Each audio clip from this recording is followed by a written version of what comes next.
test is about to begin. Keep still.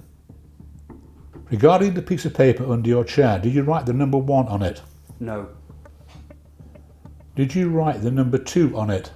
No. Did you write the number 3 on it? No.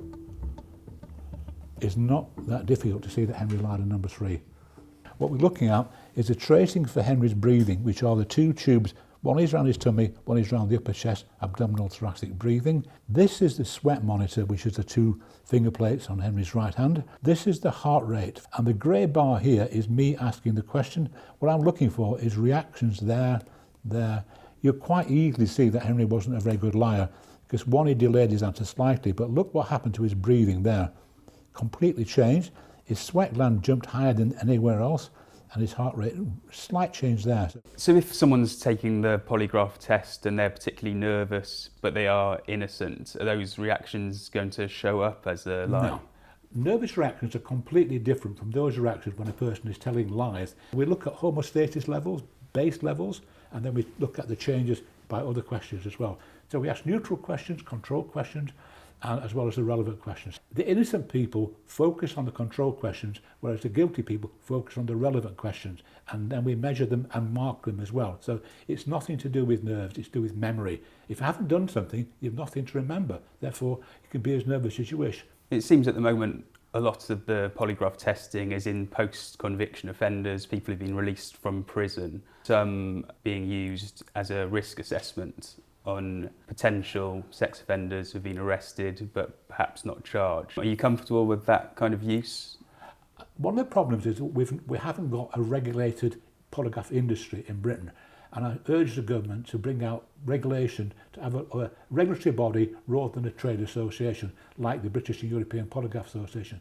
That way we can control our membership, make sure they keep the career development hours up, make sure they go to conferences regularly, and make sure they're up to date with their techniques. At the moment, they're not. And what sort of consequences could there be, especially when talking about police using it, parole officers using it, if someone's getting it wrong either way? The reality is the polygraph is not admissible in court, so they're not going to put a person in prison if they fail a polygraph test.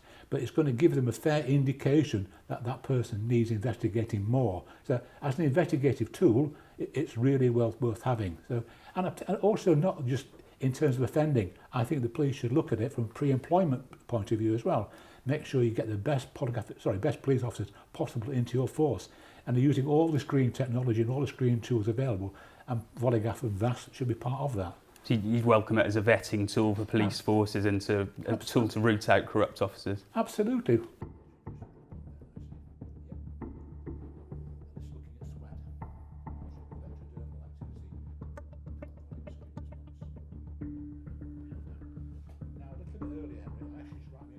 It's one of those circumstances where you can't really know whether it works, because you never can know that, because you don't know what you don't know. For the polygraph interview, the device is not necessary. If you convince the subject that he or she is being monitored for lies and they believe it, they will disclose more information.